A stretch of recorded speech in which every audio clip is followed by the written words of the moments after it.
Всем привет, вы на канале Польза.нет, меня зовут Саня, и сейчас мы пойдем топить лимитку Poco X7 Pro. Надеюсь, что у нее тоже IP68, как у обычной X7 Pro. Так, обычный X7 Pro, разумеется, тоже буду тестировать. Несколько будет у нас с вами обзоров на него, по-любому, потому что это топ за свои деньги.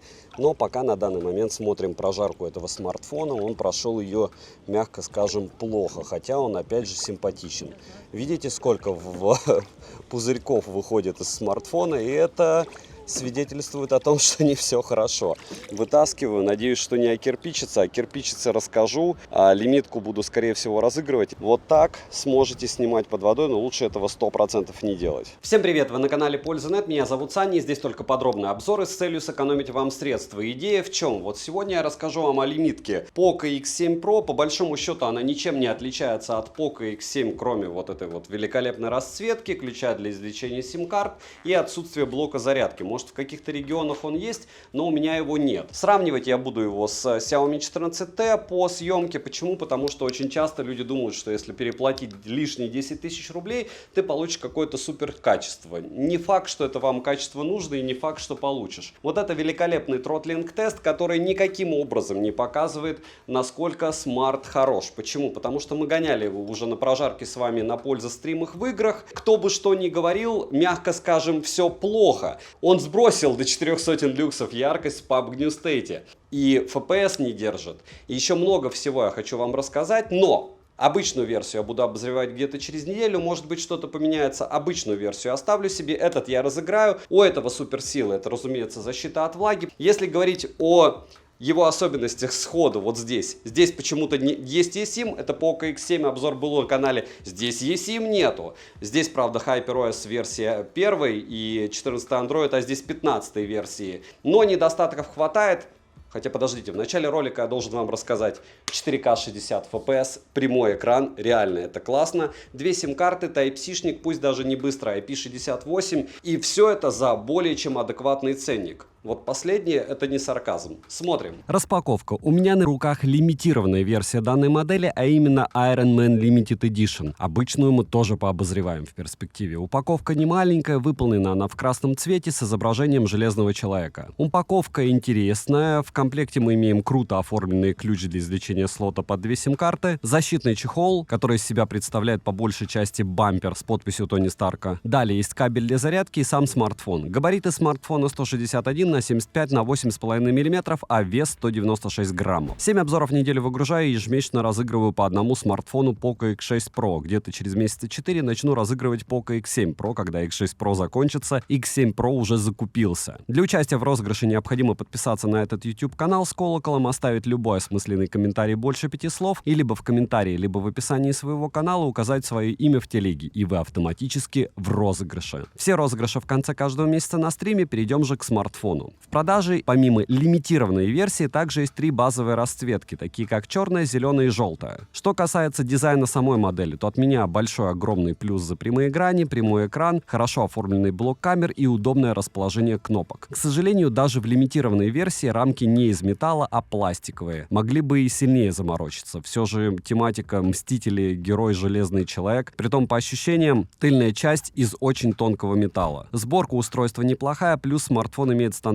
защиты IP69 и поддержку технологии для корректной работы сенсора даже с водой на экране. Но вы видели, как я его топил. Я вам скажу, что лучше не топить данный смартфон, хотя у меня он пока не окирпичился. Напоминаю, что все тесты были сделаны до утопления. Далее, на корпусе расположена кнопка питания, качели регулировки громкости, разъем USB Type-C OTG версии 2.0, и это плохо, и капорт, микрофоны и стереодинамики с поддержкой Dolby Atmos. По поводу вибро, оно здесь неплохое, но прям не супер топовое, хорошая, удобно настраивается сила вибрации. Мне чуть-чуть не хватает мощности его, особенно если с чехлом его использовать. Перекос по громкости между динамиками присутствует, но качество звука неплохое. В настройках также есть предустановки звучания, кастомный эквалайзер. Смартфон оснащен AMOLED-дисплеем на 6,67 дюйма с разрешением 2712 на 1220 пикселей и защитой Corning Gorilla Glass 7i. Не как у Poco X7, но я думаю, что сравнение я сделаю чуть-чуть позже, когда и то, и другое конкретно допилят. Плотность пикселей 440 1046 ppi, есть поддержка Dolby Vision, HDR10+, и технология частоты обновления экрана до 120 Гц. Пиковая яркость заявлена 3200 нит по моим замерам. На 100% яркости здесь все время рандом, иногда 1300 люксов, но они почти моментально исчезают. Иногда 900, потом 800, и даже в повседневном использовании без сильной нагрузки, допустим, я просто делал подсъем, он мне показывал рандомные цифры. В общем, проще говоря, минимум на 900 люксов рассчитываете. На 100% яркости в пике 1300, 1500, когда как. Функция автоматической регулировки яркости работает корректно. Отмечу, что он установлен датчик внешней освещенности на 360 градусов, тач на 480, а мгновенное касание 2560 Гц. Тест на дискретизацию касания выдал средний результат, но хорошо, что экран быстро откликается на 10 касаний одновременно. Полноценный Always On Display отсутствует, так же, как и в модели X7. Может быть, в прошке обычной, не Limited Edition, это дело есть. Регулировка шим 1920 Гц. Притом показатели шима, если измерять нашим любимым Радексом, они волшебные. Если измерять ТНА, то там и 40% есть на минимальной яркости. Но на ТНА у меня две поверки. Кто разбирается, выбирайте, чему доверять. Система безопасности использует сканер отпечатков пальцев, внедренный под экран, функцию распознавания лиц и стандартные способы разблокировки. Функция распознавания лиц отрабатывает хорошо. Можно завести 2 лица, что уже в принципе привычно, и 5 раз можно завести один и тот же отпечаток пальца. Сканер отпечатка пальца, разумеется, расположен низко, как и у дешевых смартфонов. Процессор здесь MediaTek Dimensity 8420 Ultra с техпроцессом 4 нанометра и 8 ядрами, максимальная частота у него 3,25 ГГц, графический процессор Mali G720 MP7. И, кстати, пока я рассказываю о процессоре, хочу еще отметить программное обеспечение здесь. В отличие от Poco X7, здесь Android сразу 15 версии и HyperOS версии 2. Получается, что просто-напросто Poco X7 получит на одно обновление меньше, хотя выгрузили они одновременно 2 смартфона. Именно поэтому посмотрите мой обзор на Poco X7 и 2 раза подумайте, стоит ли вам переплатить эти 20% от стоимости смартфона или нет. Спойлер, по мне, однозначно стоит. Оперативная память здесь типа LPDDR5X на 8 и 12 гигабайт, внутренняя память UFS 4.0. Опять же, в отличие от семерки, на которой просто сэкономили, потому что проц поддерживает UFS 4.0, но она там не стоит. На 256 гигабайт у нас или 512 гигабайт. По связи имеется поддержка Wi-Fi 6E версии, Bluetooth версии 5.4. eSIM здесь магия, в отличие от Poco X7 отсутствует, то есть в Poco X7 есть модуль eSIM, здесь eSIM нету. 5G сети есть, и ниже все бенды на борту, датчик приближения работает плохо. Почему? Потому что он виртуальный. Можно сказать, что его обучили лучше, хуже, я не знаю. Я купил этот смарт в магазине, и, может быть, если рендер будет от производителя, он будет работать чуть-чуть лучше. У меня датчик приближения работает стандартно, отвратно, как и в прошлых Poco. Кто-то их знает, как калибровать. Я в общем доступе такого не видел, чтобы люди советовали прямо, это было просто. Смотрите сами, кто сталкивался с датчиком приближения виртуальным у Poco, те поймут. Напишите, может быть, он вас радует. Напишите, может быть, вы за этот виртуальный датчик. NFC-модуль в наличии, можно устанавливать MirPay, GPS в данной модели двухдиапазонный, за что плюс. И тест в городских условиях показывает стандартную точность до 1 метра, но работает он не супер быстро. Я напоминаю, что по моим тестам все равно Qualcomm-овские работают с позиционированием лучше. Емкость аккумулятора здесь 6000 мАч. PC-марки устройство выдало чуть-чуть больше 7 часов. Work Performance сколько выдало, вы видите на экране. Заряжается смартфон от 90-ваттной зарядки от 0 до сотки в среднем за 45 минут, и это прям не супер быстро. За час в играх в среднем уходит примерно 22% заряда, притом плюс-минус эти 22% уходят везде. Но в Геншине он уже там через минут 15 сбрасывает яркость до 4,5 люксов, и потом еще ниже. А самый ужас, что даже в PUBG New State он не держит 90 FPS, и он выбивает в Antutu те же самые баллы, что Poco X6 Pro. То есть технически, если вам будут рассказывать, что вау, это супер новая мощность, нет, это не так. Так вот, 22-20% в час он поедает в играх, но при обычном сценарии использования, вот, допустим, тот же PC-Mark, почему он показал всего 7 часов? Магия в том, что в играх он сбросил яркость. Когда он гоняет PC-Mark, он так сильно яркость не сбросил. Если вы думаете, что в повседневном использовании яркий экран будет жить дольше, чем остальные из-за этой батареи, я очень сильно сомневаюсь. Беспроводной зарядки, как реверсивной зарядки, нет, и, в принципе, за час просмотра видео на YouTube при максимальной яркости у меня уходит в среднем 4% заряда. Сколько он выбивает в тротлинг-тестах и всем остальном вы видите на экране. Antutu мы проводили 3 раза подряд на канале Польза стрима, мы его жарили 2 с лишним часа, еще Poco X7 Pro обычный будем жарить, потом, я думаю, еще раза 3 будем их жарить, когда их допилят. Так вот, он выбивает на 3-й раз больше, чем первый. Выбивает 1 400 000 баллов в Antutu, ровно столько же, сколько выбивает брать Poco X6 Pro. Поэтому мы все дружно держим кулачки, смотрим на тесты, что вроде бы Wildlife Extreme Stress Test стабильный, все стабильное, но помним, что в PUBG New State максимальную графику не выставить, в Genshin Impact он ест очень много, тач, кстати, залипал, мне не очень сильно нравилось, как он работает, притом он по мне подглючивал. И да, я включал настройки игровые, вы можете посмотреть, все происходило в онлайне. У Poco всегда такая история, что вначале как-то не очень хорошо, да и потом не очень хорошо, но они реально топ за свои деньги. Переходим к сенсорам. Основной сенсор Sony Elite 600 на 50 мегапикселей с апертурой 1.5, оптостабом и разрешением для видеосъемки 4К 60 FPS. И это очень круто, потому что 4К 60 FPS рулит. Сверхширик на 8 мегапикселей, затычечка с апертурой 2.2, фокусным расстоянием в 15 мм, и фронталка на 20 мегапикселей с апертурой 2.2 находится по центру верхней части экрана. Короткие примеры, как и сравнение, увидите сейчас.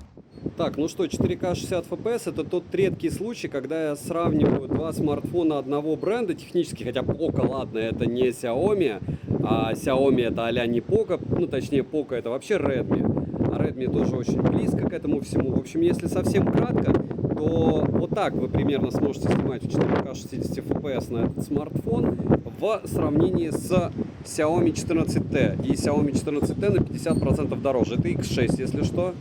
И вот давайте еще раз X6 здесь. А Xiaomi 14T это больше к камерафону. В общем, в целом я пока не вижу прикола, почему у наш великолепный Poco X6 и X7 Pro может быть хуже. Так, и фронталки. И хотя одна 4К 30 FPS, а вторая 1080p 60 FPS, как будто после Fallout, да? Только сзади грибка не хватает. Вот так вот фронталки работают у Xiaomi, у Poco работает чуть-чуть хуже, но, опять же, чисто по разрешению. А так, по ощущениям, все остальное Ctrl-C, Ctrl-V. Вот сейчас пробуем в помещении, где я снимаю, ну вот так. Ну, шумов сглаживает больше 14T, и, конечно, картинка поприятнее.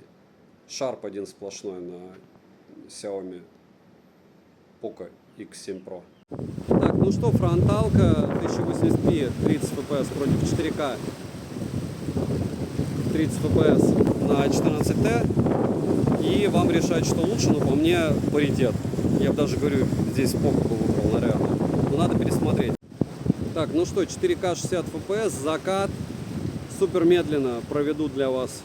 Вот реально кто-то видит, что мне даже больше нравится, что Poco адекватнее все. Герцовку я отключил, чтобы он к освещению как-то адаптировался. Поэтому лампочки будут мигать. Но автоподстройки частоты нам не надо, правильно? Для того, чтобы можно было адекватно снимать. И вот так в движении по-долгому мы проверим, насколько хорошо может отрабатывать два смарта в сравнении. Потому что без сравнения это все мелочи жизни. Я вот прямым текстом скажу. Без сравнения кажется, что ты должен камерафон какой-то суперский покупать.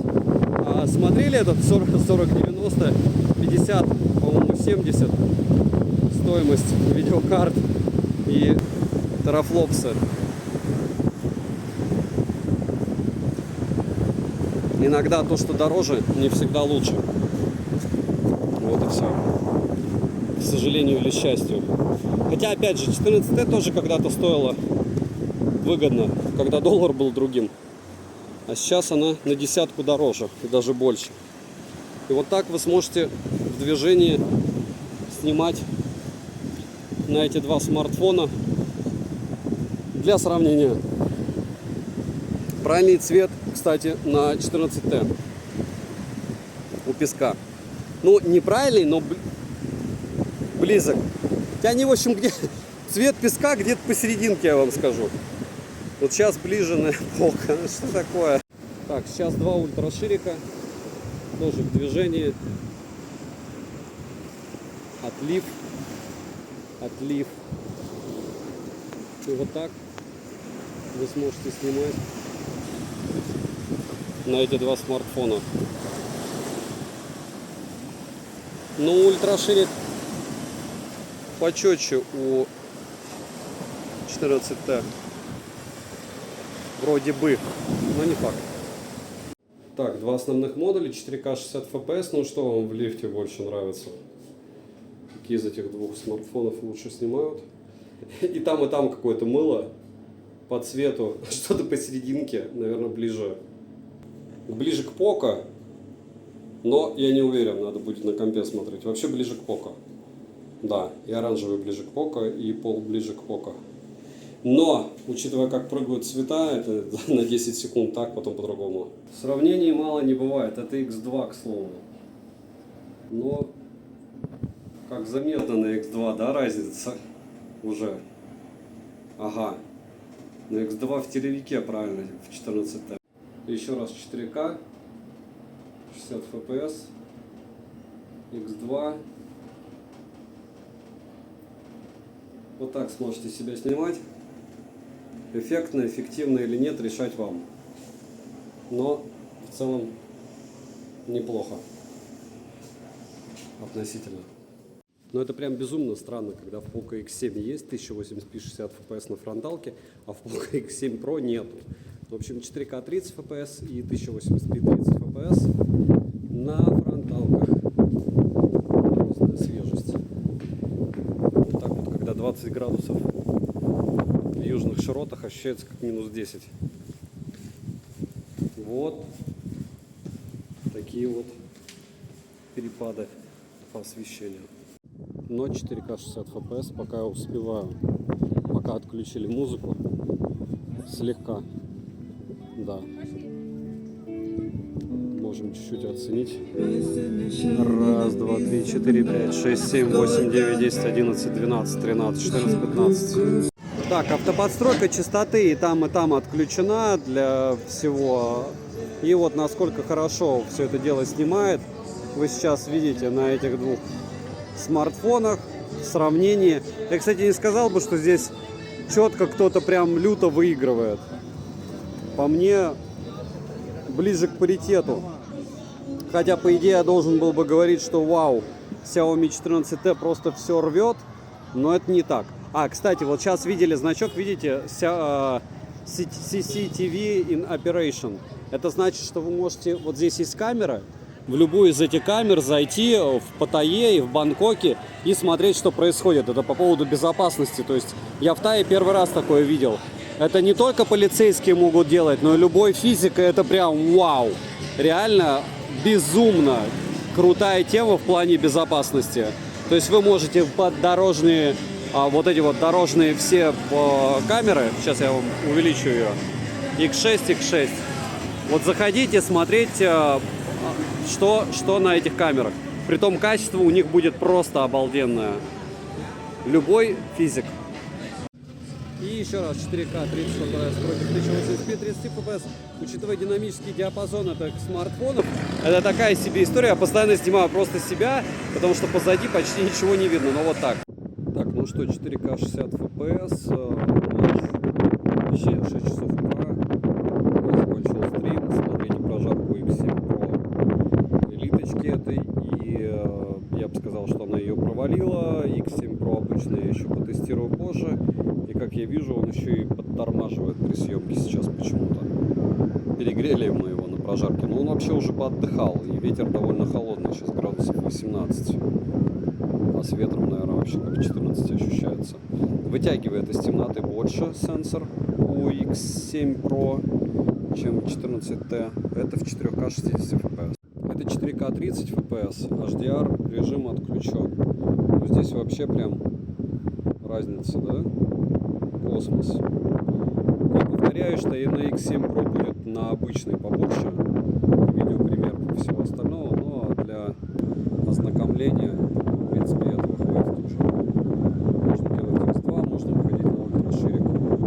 У 14T, разумеется, Poco X6 Pro нельзя, если ультраширик скрупнее. Без сравнения, если записывать на Poco X7 Pro, то на фронталку адекватно, но лучше использовать всегда вот такие вот приблуды из разряда штатива и снимать на основной модуль. Как раз в обзоре одним кадром сможете потом увидеть, способен на что-то этот аппарат или нет. Или не способен. Да, круто, что на основной модуль 4К 60 FPS. И вот, пожалуйста, то, о чем я вам говорю по поводу обзора одним кадром. Это понятно, что сейчас я на вытянутой руке снимаю. И понятно, что в движении, но какая огромная разница между фронталкой и ультрашириком, то есть основа его, да, разница огроменная. То есть, если хотите снимать, лучше брать какую-нибудь такую штуку, типа штатива, и снимать себя на основной модуль, а не извращаться с фронталками. Хотя правильнее сказать, что я как раз извращаюсь с основным модулем, а на фронталку было бы просто. Но это вам не iPhone и не Samsung, поэтому делайте, как говорится, выводы, друзья, и решайте, вам получать классную картинку или комфортно снимать. Как говорится, здесь выбор у каждого свой, персональный. Кстати, в руке держать очень удобно, потому что он такой прямоугольный. И в отличие от Poco X7, который вообще другой, мне он более комфортный. То есть даже снимаешь, вот сейчас я снимаю на фронталку, и за счет того, что пальцы без чехла даже на прямые грани, даже влажные, ложатся лучше, держишь смартфон в руке более надежно. Вот. Так примерно вы сможете себя снимать на этот отличный смарт. И еще немного красот. Так, ну что, месяц без кофе, но вот с этой вот бурдой под названием чай. Так сможете подснимать, как вы заливаете с кофе. Вот чем занимается теперь моя кофемашина. И почти. Это без дополнительного освещения, понятно, оно здесь включено, но оно не направлено сюда. В общем, даже неплохо. Ну что, основной модуль, съемка с одной руки, как кто-то предполагал в одних из чатов. Я так тестирую смартфоны, потому что тренируюсь гонять от сотрудников дорожно-патрульной службы. Нет, здесь их нету, и от них никто и не гоняет. Если останавливают, платишь штраф, и все. Все как у всех. Вот так примерно вы можете снимать с одной руки. Разумеется, нужно использовать штатив, вообще так не снимать. Но так как мы с вами начали уже тестировать подобным образом устройство, почему бы и нет. Основной модуль еще более-менее, с ультрашириком печаль. Ну, ультраширик, вот он печаль, но он, как и у всех, печален. В принципе, это абсолютно бесконечно нормально. Насколько хорошо вы сможете все это дело реализовывать, я не знаю, но я вам скажу, что такие же печальные ультраширики почти во всех флагманах стоят, поэтому, ну, в очень многих, скажем прямо. Поэтому особо ругать Poco за данный модуль я не вижу смысла. Вот если перейти на основу, даже в 1080p 30 fps, это прилично. Хотя, опять же, Poco топчется на месте. Вот смотрите, вот здесь 14T. Эквивалент 23 мм, вроде бы все хорошо, но мы видим здесь Poco X7 Pro, и я не скажу, что он хуже. Вот в чем магия. То есть, когда мы сравниваем фотографии 14T, который должен быть эпичен, у нас здесь как блер. Блера у 7 Pro меньше, хотя может быть в каких-то моментах и больше деталей у 14T, но это прям люто конкурентоспособно. Если бы у меня спрашивать, я однозначно бы сказал, что выиграл здесь по фотографии Poco X7 Pro. Опять же, я сфотографировал, пошел дальше. Пришел я к фронталке. Фронталка. С одной стороны, все плохо в плане контраста у Poco X7 Pro. И с точки зрения фотографии, если бы не такая вот непонятная тоже вещь с волосами, я бы выбрал 14T, но я его не выберу из-за суммарно всего. То есть, да, объем есть, да, еще что-то, но динамический диапазон, вот здесь вот непонятно, что у него, у Xiaomi адекватней, пусть даже с контрастом, у Poco точнее, у Xiaomi как раз нет. И хотя по видеосъемке можно еще долго упорно спорить, в конце концов 4К разрешение, по фото вот это мне без разницы с и или нет больше импонирует. Ночная съемка объекта, тоже непонятно, кто лучше, вот честно. Вот, ну, непонятно, кто лучше. Потому что все очень близко. В прошлый раз мы выявляли по снеговику. Снеговик здесь получился плюс-минус одинаково у обоих, поэтому так и оставим. Плюс-минус одинаково. Одинаково неплохо. На что обратить внимание, чтобы сказать, что вот этот лучше, этот хуже, я не знаю. Кратко, одинаково. Опять же, скачиваем исходники, сравниваем сами, потому что еще будет их миллиард. этих фотографий и видео, но вот по мне очень близко к слову паритет. Вот они, 300-400 долларов, как я и говорил, ты покупаешь за 300 баксов устройство, и оно по фотографии плюс-минус такое же. А если ты еще и знаешь, как фотографировать, и понимаешь, что такое постановочное фото, свет и все остальное, то вообще будешь рвать все, неважно, за 1000 у тебя баксов или за 300 баксов смартфон. В целом, ожидаемая фотография от любого смартфона, потому что света нету, я в движении, в итоге фронталка работала неплохо. А работа со светом, да часто здесь вообще просто блямба, и неплохо X7 Pro исправился. А здесь то же самое, основной модуль очень даже все потребно, да, можно сравнивать с 14T, пытаться найти, что вот здесь пересветы какие-то, если кропать, но в целом сама фотография очень-очень неплохая. Но мораль не в том, что я вам пытаюсь рассказать, что вот смотрите, какие сочные цвета, где-то натурально он передал, где-то нет, где-то стаб плохо отработал, посмотрите, как здесь все смазано. Мораль в том, что я уже несколько лет повторяю, что вы смотрите обзоры, если вас реально интересует мобильная фотография хоть немного, вы себя миллиард раз ловили на мысли, что когда блогер вам говорит, вот здесь все поплыло, здесь у нас вообще стаб не отработал, здесь непонятная работа со светом, здесь какая-то лабутень, и это, скорее всего, да, ультраширик. Ультраширики почти все печальны. Вы думаете, так нет, он не такой плохой, а здесь, допустим, вижу просто бешеное количество шумов на эквиваленте 52 миллиметра, так вы можете сказать, конечно, это ж кроп, а вот здесь уже все нормально, это основа. Но вам нужно рассматривать самим эти фотографии, если вам под какие-то конкретные цели и задачи покупка этих устройств. Может быть для того, чтобы фотографировать игрушки, может быть для того, чтобы фотографировать там дерево. И специфика прям космос, потому что одни смартфоны выкручивают цвета, другие не выкручивают по контрасту, по работе со светом. Бывает, да, универсальные устройства, но чтобы понять их способности и возможности, вам патологически необходимо самому оценивать, как что фотографирует. И я уверен, что вы придете к выводу, как и я, что Google камера, прямые ручки и основа фотографии, все будет в огне, потому что все, вот все это потом в миниатюрах выглядит еще лучше, либо хуже, если социальная сеть не позволяет нормально сжать после того или иного смартфона. То есть, допустим, в этом смысле короли все равно Samsung и iPhone. Как бы они хорошо или плохо не фотографировали, ты выгружаешь куда угодно миниатюру, и там цвет, блеск, красота. С остальных устройств чаще всего не так. Напишите свои наблюдения, смотрите исходники, они в моей личной телеге, там можно не подписываться, пришли,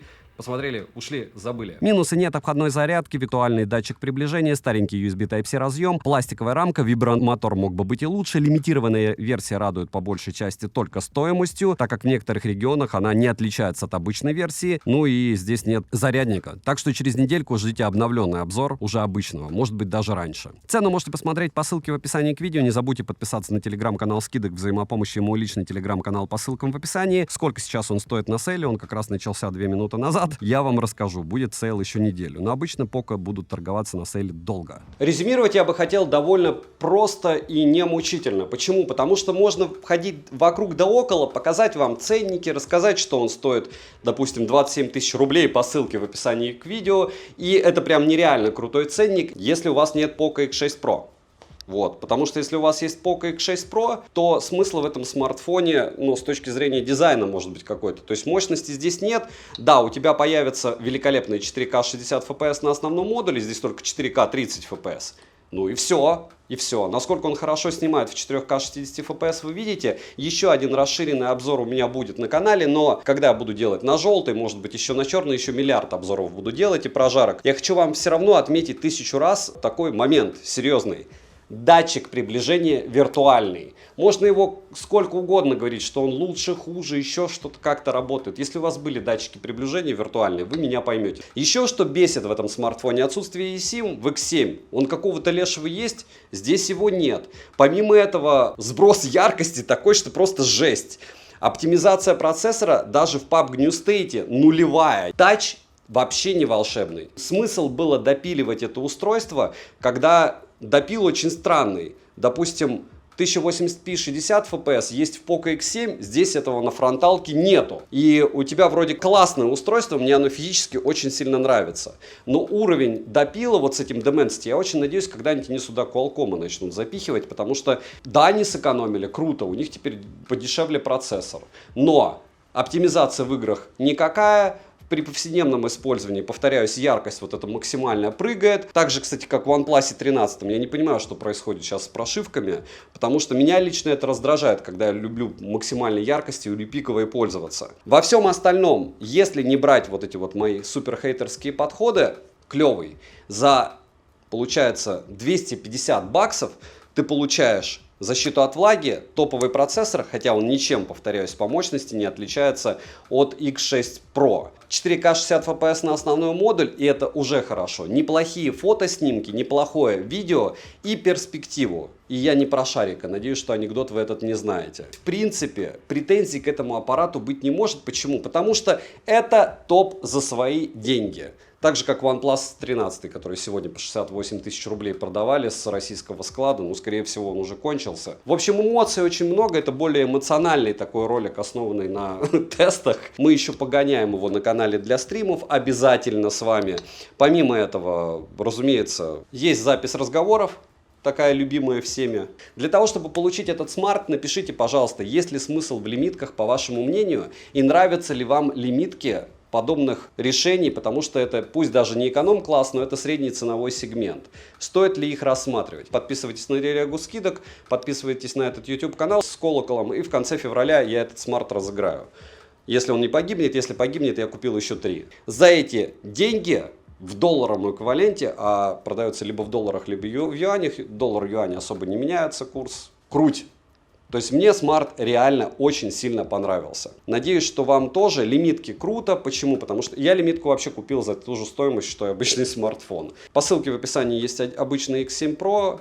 Если он будет также 27, то он побьет 100% все рекорды по продажам, потому что рано или поздно люди привыкнут к тому, что курс уже не 80 рублей за доллар, как 3 месяца назад, а 105-110. И как бы вот плюс 30% стоимости в рублевом эквиваленте мы имеем, к сожалению. Девайсу, повторяюсь, от меня однозначно да, несмотря на все недостатки, потому что конкурентов на рынке в эту стоимость у него просто нет и вряд ли будет. Подписывайтесь на канал с колоколом. Покупать ли лимитки еще для обзоров или нет, пишите в комментариях. Думаю, что вам, может быть, будет еще интересно. Приходите на прожарку обычного X7 Pro, хотя они ничем не отличаются. Но позже. Подождем новую прошивку. Это студия. Там у нас, как всегда, 4 прожектора на меня, плюс еще сверху. В общем, вы видели в начале и в конце, как все это дело должно снимать. Только снимает сейчас Poco X7 Pro, и насколько он хорош, решать вам. Сразу сходу смотрите в глобальной версии X7 Pro, обзор на который будет на канале. Я еще жду, еще желтый купил. Вот такой идет сразу с зарядкой в 90 Вт. Второй момент немаловажный, помимо того, что вы видите эту не супер волшебную съемку, я бы хотел отметить, что альтернативы-то ему есть. Те же iQOO, их много, но они китайских версий, да, их пока не блокировали. Но то, что они существуют, это факт. Следующий момент, который вы бы должны были понимать, у Poco, в отличие от всех остальных, даже Tecno с этим пытаются, вот как раз я вспоминал iQOO, нет даже обходной зарядки. То есть, если они хотят делать игрофоны, помните, когда-то у них была кое-какая версия, 4, по-моему, когда у них были триггеры. Дайте нам триггеры, дайте нам физический датчик приближения.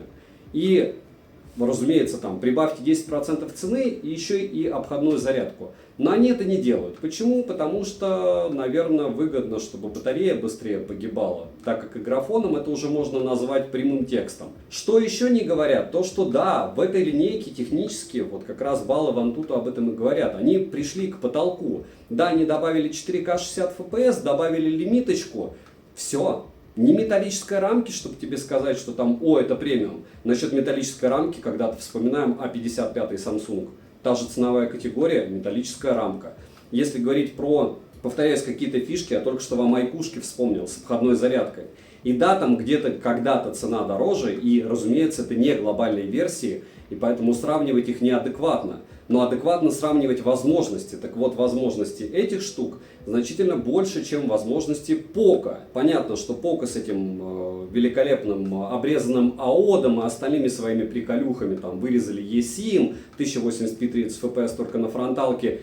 Это маркетинг. Им надо продолжать, потому что X6 Pro была, по мне, такая же удачная мобилка, как и X3 Pro. И люди будут с ней ходить еще года 2-3. Как им продать этот? Ну вот что-то там добавить. 4К 60 FPS вы сейчас видите на штативе с идеальным освещением. И каждый раз, когда вы вспоминаете мне в комментариях или личку пишите: дай мне камерафон за $250. Вот камерафон за $250. Ты лучше, ну, Samsung какой-нибудь там приобретешь, 4К 30 FPS он будет снимать, но он не на голову выше будет. Вот видео все пишет, к сожалению, плюс-минус от цены очень сильно танцует. Если оставлять подобные выводы, пишите в комментариях. Все эти входы, выходы и все остальное никогда не прописываю, а вот суммирую, компилирую то, что у меня в голове, и все. Еще раз, из этого альтернативы только айкушки, больше вообще никаких нет. Realme это просто стёб за те деньги, что они просят за свои 14 Pro Plus и 14 Pro. К слову, я Realme в Азии купить не могу. То есть, если Poco, Redmi, Xiaomi и все остальные продаются, Realme не продается практически нигде. То есть, его продается так в магазинах, а сетевые магазины, там есть тот же AliExpress, еще что-то, ну просто не продают Realme, потому что оно не покупается за такие деньги. Это такой маркер. Может быть, в Китае какая-то другая история. Девайсу от меня однозначно, повторяюсь, да. И лимитки, особенно потому что здесь она такой же ценник, как и вот обычная версия 12512, просто лимитка. И без зарядки получается. Подписывайтесь на канал с колоколом, повторяюсь, пишем, делать ли вот такое резюмирование в конце на сам смарт. Мне кажется, это хорошо, нехорошо для, наверное, продаж этого смартфона, но хорошо для вас, чтобы вы прикидывали, что если вы сделаете себе помещение с 4 прожекторами и сможете снимать на этот смарт, что у вас в итоге будет. Возможно, у вас будет все лучше, потому что вы будете лучше выглядеть, но сама картинка будет плюс-минус той же. Добра и удачи вам, дорогие друзья!